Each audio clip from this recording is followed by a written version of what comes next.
Coger, su abreviatura en las tablas es una G. Es el elemento básico empleado cuando el propósito predominante es el asegurar el control de un objeto. Casi siempre le sigue la acción de mover. Sus códigos inician con G, de su significado en inglés, grab. Caso G1A. Coger levantando un objeto de cualquier tamaño, solo que puede ser cogido fácilmente. Este es el tipo de coger que sucede con mayor frecuencia. El propósito generalmente es recoger un objeto para moverlo. Caso G1B. Coger levantando un objeto muy pequeño o que es plano y se encuentra sobre una superficie plana. El propósito es mover el objeto, pero la naturaleza del objeto y su entorno son factores adicionales cuya influencia debe ser tenida en cuenta. Caso G1C. Coger levantando un objeto más o menos cilíndrico, cuando existe interferencia para la acción de los dedos, tanto a un lado como en la superficie o fondo en donde se encuentre. La forma del objeto y su entorno se toman en cuenta. El objeto no puede estar parado sobre uno de sus extremos, sino acostado. Si los objetos se hallan revueltos o en desorden, no sucede este coger. Hay tres subclases del coger G1C, basadas en el diámetro de los objetos más o menos cilíndricos. G1C1, cuando el diámetro es mayor de 12 milímetros. G1C2, cuando el diámetro está entre 6 y 12 milímetros. G1C3, cuando el diámetro es menor de 6 milímetros. Caso G2, volver a coger. Se emplea para cambiar la forma de coger un objeto que ya está bajo control manual, para mejorar o aumentar este control. El cambio se hace por medio de una rápida serie de movimientos muy cortos de los dedos, en tal forma que no se pierde control del objeto. Caso G3. Coger de transferencia. Se usa para pasar un objeto de una mano a la otra. Esta transferencia involucra que durante un breve instante el objeto esté cogido por ambas manos, pero que luego de una ligera vacilación la otra mano suelte el objeto. En el análisis del MTM, el G3 se indica tanto en la columna de la mano derecha como en la columna de la mano izquierda. Caso G4. Coger seleccionando. Se usa para obtener control de un solo objeto que está amontonado con otros, de modo que hay que buscar y seleccionar. Esta definición requiere que los objetos estén revueltos, que no están reglados ordenadamente, para que se justifique considerarlo dentro de la clasificación de un coger caso 4. El tamaño relativo de los objetos justifica que haya tres subclases del caso 4 de coger. G4A.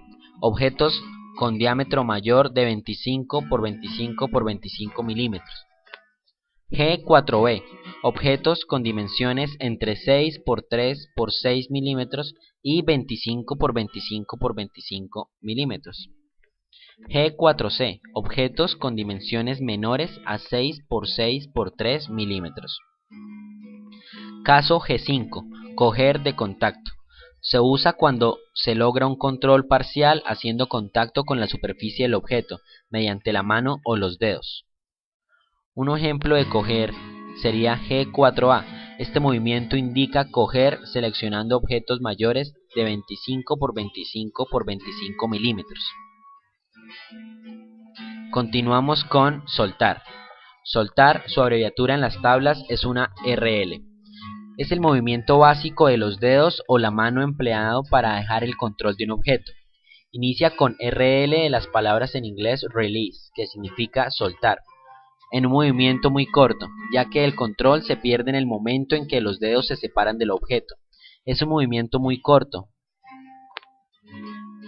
Y en los análisis originales de las películas se había asignado el tiempo de un cuadro, o sea, 1.7 TMU. Posteriormente, con el uso de películas tomadas a mayor velocidad, se usó el tiempo actualmente asignado de 2.0 TMU. Casos de soltar. RL1.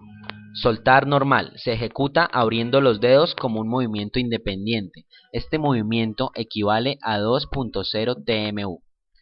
RL2. Soltar de contacto. Consiste en romper el contacto entre los objetos y los dedos en la mano. Su único propósito es el proporcionar un elemento MTM para describir el hecho en el que el objeto se ha dejado estar bajo control manual.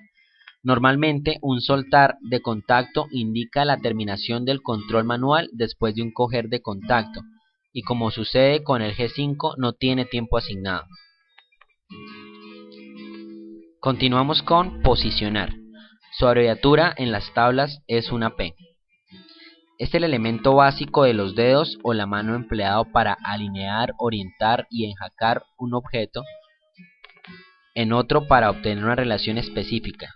P mayúscula indica position, que es en inglés posicionar. Existen tres clases de ajustes que indican por la presión o fuerza y por el cuidado de control requeridas. Estas clases son: flojo, indica que no requiere presión. Aproximado, se requiere una pequeña y ligera presión. Exacto, se requiere una fuerte presión. Después de identificar la clase de movimiento, se puede definir qué tipo de simetría tiene el movimiento, como es: S, simétrico. Las piezas pueden ser posicionadas sin necesidad de rotar alrededor del eje de inserción. SS, semisimétrico. Las piezas pueden insertarse haciendo un giro de no más de 45 grados en promedio. NS, no simétrico. Las piezas no pueden ser posicionadas más de que una sola manera con respecto al eje de inserción.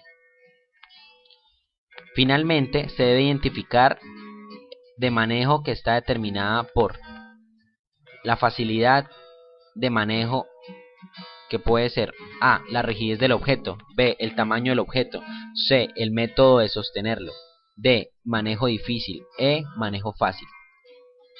Por ejemplo, 1 SSE es un posicionar de ajuste flojo semisimétrico de fácil manejo. Continuamos con desmontar. Su abreviatura en las tablas es una D. Es el elemento básico empleado para separar un objeto de otro y se caracteriza por un movimiento involuntario causado por el cese repentino de la resistencia. Consideraciones de desmontar. Debe haber fricción o retroceso. Debe haber una clara discontinuidad en el movimiento. Desmontar es en cierta forma lo contrario de posicionar. Variables que afectan el desmontar. Para desmontar se encontrarán dos tablas, donde se enfrentan la facilidad de manejo con clase de ajuste. Para la primera se encuentran tres clases de ajuste. Las clases de ajuste se distinguen unas de otras por la cantidad de fuerza requerida para separar las partes y la longitud de la subsecuente retroacción. Ajuste suelto, clase 1, retroacción máxima de 5 centímetros. En la tabla aparece como D1. Ajuste flojo, clase 2, retroacción entre 5 centímetros y 12.5 centímetros. En la tabla aparece como D2. Ajuste duro, clase 3, retroacción entre 12.5 centímetros y 30.5 centímetros. En la tabla aparece como D3. Existen dos facilidades de manejo. Fácil de manejar, simbolizado por la letra E. Objetos que pueden cogerse y desmontarse sin cambiar el coger en forma alguna. Difícil de manejar, identificado con la letra D. Las partes que son difíciles de manejar son aquellas que no pueden cogerse fácilmente. En algunos casos de desmontar se pueden presentar un atorón. Debido a un ajuste flojo, los atorones no ocurren con el D1, ocurren entonces con D2. Agréguese un valor a coger G2 para cada atorón. La segunda tabla muestra cuidado en el manejo. En ciertos casos debe tenerse cuidado extraordinario para ejecutar el desmontar. Esto puede ser necesario para evitar daño a los objetos que están siendo separados, o puede ser necesario si pudiera causarse algún daño a la mano debido a una retroacción no controlada. Cuando el ajuste normalmente se clasificaría como un D1, se debe usar el D2 para compensar el tiempo extra requerido para tener cuidado en el manejo. Cuando el ajuste normalmente sería un D2, úsese el tiempo D3. Si ha de tenerse cuidado extraordinario en realizar el desmontar cuando el ajuste normalmente se consideraría un D3, el método usualmente sería cambiado para evitar la retroacción final. Situaciones de esta naturaleza deben observarse para determinar el método que se usa en cada caso.